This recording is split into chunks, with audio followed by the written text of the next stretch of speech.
Making his debut Saturday night, February 19th at Supreme Championships is my man right here with us today, Ross Wing. Ross, we were just talking a little bit a moment ago before we got you on about getting into the fight game. You'd done a couple of different things. You'd trained some different aspects of MMA. And you know what? I've heard all sorts of stories about people during the pandemic. Some people bought a dog. Some people started new hobbies. They started a forum or a blog. You decided to actually go out and have your first fight. You had a charity MMA fight. It didn't go your way, but now here we stand at the gates of your kind of proper amateur MMA debut. And how do you feel about it all? And how the heck did we get here? Well, I'm really confident. So I've been training for about 2 years on and off. Just over the first year, I was only stand up, did a lot of Thai boxing. I started training when all the gyms were closed again. So I was training outside in the cold, in the wind, in the wet, day in, day out. I've got built up to training 7 days a week now, feeling good in my conditioning. And then I moved to Ippon Gym for my stand up with Bernie Mendieta, who's a clinical. He's trained like Molly Meatball in the UFC and knows his stuff a lot. And I've just seen my stand up game come up levels from there within the last 7-8 months. About 4 months ago, I met Justin Moore, who's the runner of the Gorilla team. And from there, I've been doing a lot of jiu-jitsu, and he's introduced me to a lot of good guys, which have just sort of brought my whole game up to there. I've been obsessed with UFC and MMA since I was a child. I was that kid in 2008 watching Chuck Liddell at 3 o'clock in the morning when everyone else was Yes. asleep. Me Yeah, too. Me too, man. One of my favorites of all time, right? yeah. I've always, this is what I've wanted to do ever since I was 10 years old. If someone asked me what was your dream job, it was a UFC fighter, it was an MMA fighter. And then a few years back, just before the first lockdown, when all this craziness and madness started happening with COVID, I broke up with a long-term girlfriend, and 6 months, sort of half a year after that, I sort of went on a downhill, did different substances, didn't really go anywhere, and all I remember doing is just sitting there day in day out, procrastinating about starting MMA and joining it and restarting my training, and I never did it. And then one day I just got up and went to a training session, and then it was sort of built up from there. Went from one a week to then two a week, and now, as I say, I train in once or twice a day. My diet's on point. I've quit smoking, quit doing every other substance, and yeah, I'm just feeling real good to get in there on Saturday and show all the work that my coaches and all my teammates have put into me. And just yeah, I love fighting. I love fighting, so it's great that I get to get locked in a cage and fight and not get in trouble for it, which is sad. Now, I know you mentioned with the charity event you did, it was actually your first MMA fight, although maybe not Yeah. quite under the same auspices of what we'll have come Saturday. But it was against a Brazilian Jiu Jitsu purple belt, which you kind of fell short in that department. Was there a reason why you started with the stand up first, as far as I understand it? And then I can imagine that coming off that last fight, you wanted to address the grappling, and you've mentioned obviously the further training you've had since.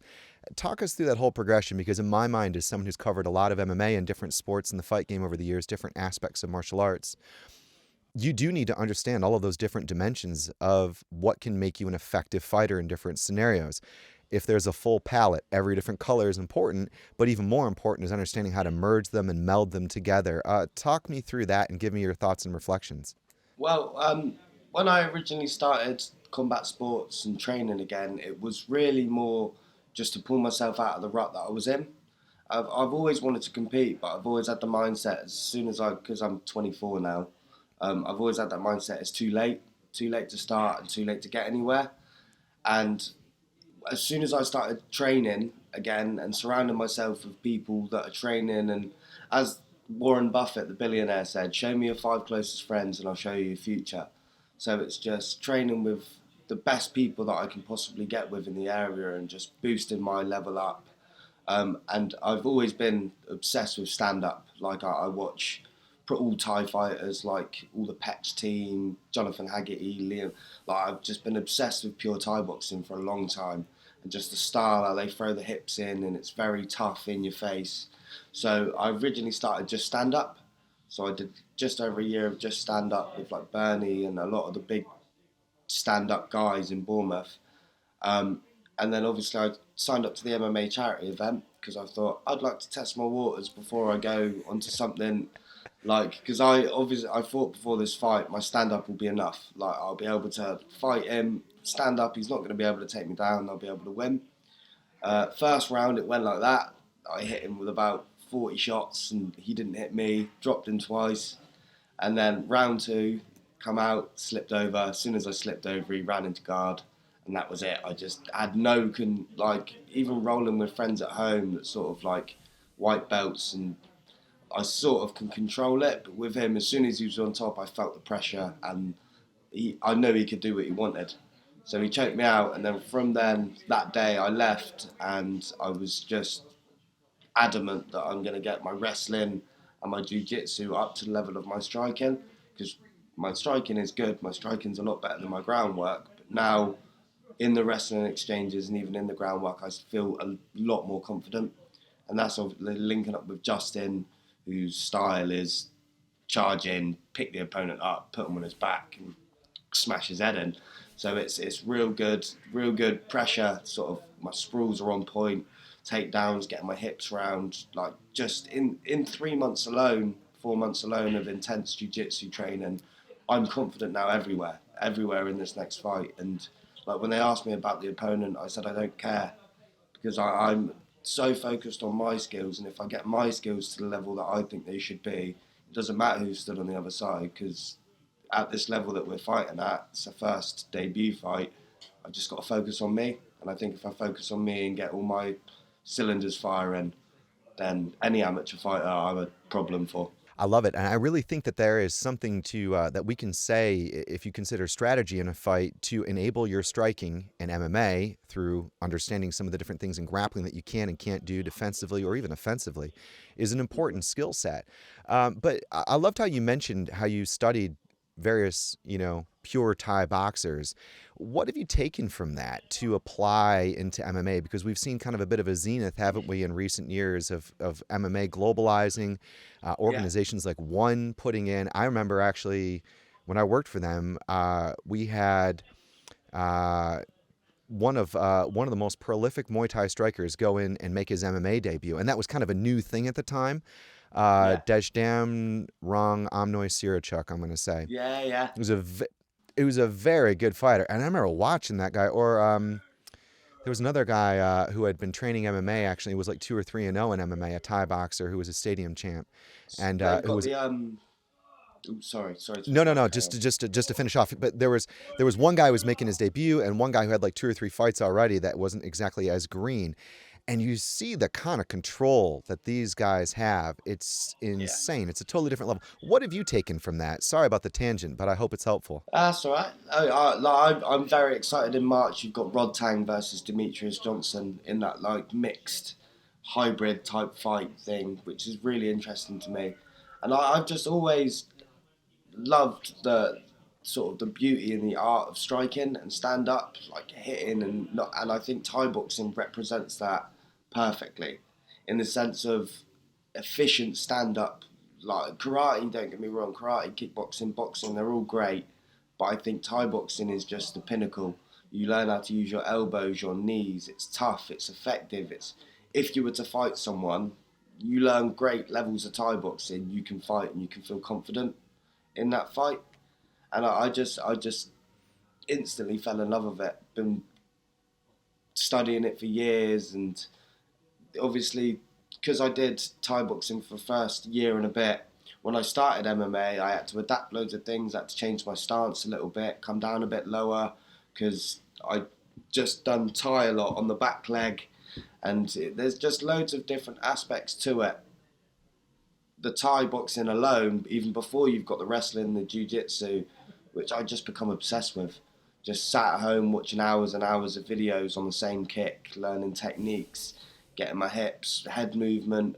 And then, as I said, Bernie and all the boys down at Ippon Gym, just killers every week, sparring, getting the rounds in, getting the shots in, because like everyone, every lad, everyone thinks they can fight until they meet people that learn how to fight. And I remember my first sparring session at Ippon, and I just got battered by everyone. I'd done it for like 8 months, and I sort of looked good on pads, and my feet looked all right, and I was like, yeah, I know what I'm doing.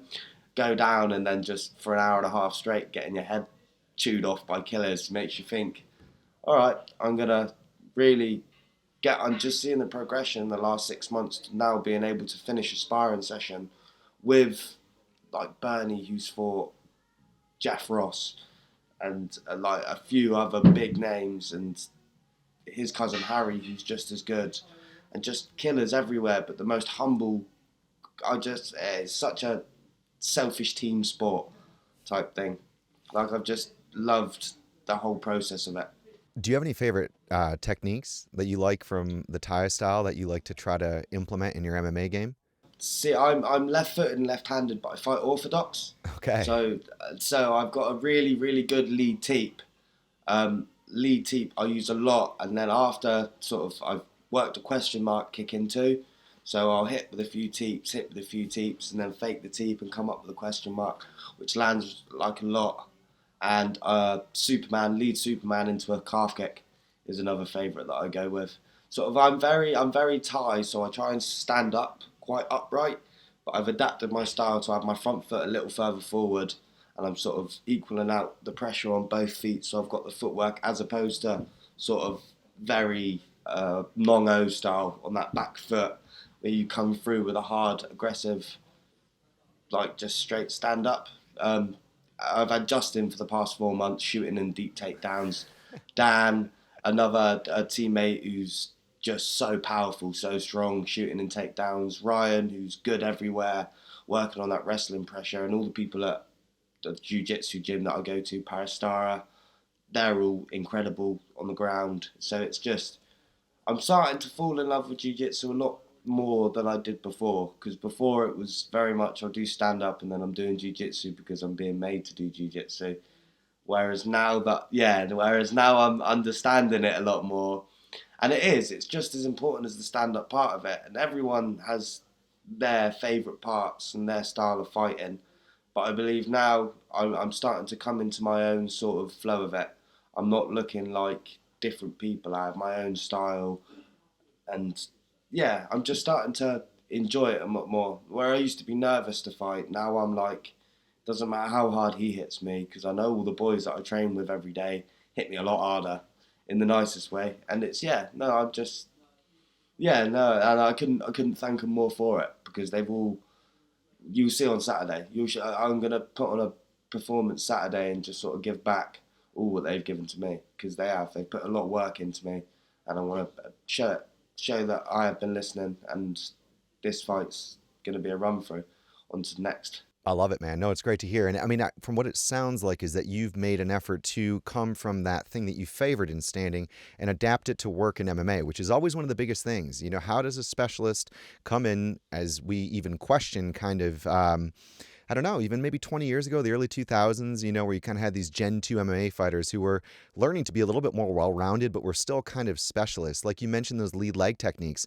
How do you organize that with footwork that can be adapted to defend against the guy who is going to shoot in deep, you know, from maybe far and wide? That's got a crazy athletic game that can run you to the fence. It's a totally different thing. I really appreciate that. By the way, for the record, it was actually Segadao Papaya Tai was the guy who made his debut, and I remember that in one championship. And the guy, I was watching him warm up backstage, and I thought, oh my God, they're not even doing any like defensive grappling. They're on the pads the whole time and a bit of clinch work. But the guy was so good with his footwork and was so smart about where he deployed his Muay Thai, or kind of more traditional Muay Thai techniques. He lit the other guy up. It wasn't even close. And when they got into the clinch, the guy was so rattled already, and Papaya Tai was so much stronger and had done such a good job of like throttling his hips out enough to defend the kind of position that might allow his opponent an advantage, and rocking these knees in. It's another level. When you're right up against the ring and you can see that unfolding, it's terrifying is what it is, to be honest with you. Yeah. What made me fall? The fighter who made me fall in love with Muay Thai, Raymond Decker. Oh, yeah. The yeah. I'm half Dutch, so. Oh, I love that. So I watched a few of Raymond Decker's highlight reels, and I trained with someone that used to train with him back in the Netherlands. So obviously I'm always hearing about him, and I watched a few of his fights, and I just remember watching it and going, it doesn't matter if I'm doing MMA, K1, top. I want to be able to throw kicks and punches like that. So that's sort of why I pushed into the Thai boxing more, because like just like Mike Tyson of kickboxing, pretty much just big overhands, big kicks, and then obviously as you start getting into it more and you find Nongo, Rodlek, Rod Tang, and sort of all these Thai fighters, which unless you watch like you wouldn't just come across Rod Tang, you wouldn't just come across Rodlek. It's getting a bit bigger now over in the Western in the world, but just that style I found was so much different to anyone in the UK. Just it gets so much more effective, and they seem to be so much tougher than people down from the south of England. And I just, yeah, that'd be a dream to go over to Thailand for a year and train over there and fight over there. But I want to do MMA, so I'm doing a lot of, like Justin took us up to the Gracie Jiu Jitsu Academy under Dean Bartholomew, and we had a day there which was amazing, like amazing, learning takedowns and guard work. And I haven't done too much offensive jiu-jitsu. A lot of my jiu-jitsu is sprawling, getting my hips out off the cage. Once I'm on my back, sort of trying to get up, but working a few, like I've got a decent triangle, a real decent triangle, slick that comes in. Like I'm good off my back and good off my guard, and from the Thai boxing, I've got a real good clinch and good at getting my hips out. So yeah, no, they've just prepared me in all aspects. It doesn't, as I say, it doesn't matter what this bloke comes in and thinks he can do. He's going to find out real quick that he's bitten off a bit more than he can chew. Man, amazing. And it's really cool to hear the thought process behind not only how you got in MMA, how you adapted, how you learned from a loss, and, well, moreover, as you just said right now, what we can expect, which may be a bit of an entertaining surprise by the sounds of it on Saturday night. Well, Ross Wing, looking forward to seeing you fight on Supreme Championships. Any final thoughts for folks? Any final predictions or shout outs? Just remember my name. You're going to see me on your tellies in the next 5 6 years. That is a promise. This is what I want to do. I want to do it at a high level. My dream is to be able to quit my job and train full time and do this, and it will happen. 5 6 years, you'll see the Guerrilla Fight Team, Ross Wing, either on Cage Warriors, UFC. I'm getting to the big show. It does. If it's the last goal and I only get one fight on a UFC prelim and lose, like I will get there 100%. Amazing. Well, good luck to you, sir. Come on Saturday. You've definitely got the right attitude, and it's been a real pleasure to have you on. Thanks so much once again. Ross Wing, ladies and gentlemen. And you, boss. Cheers, man. Have a lovely day.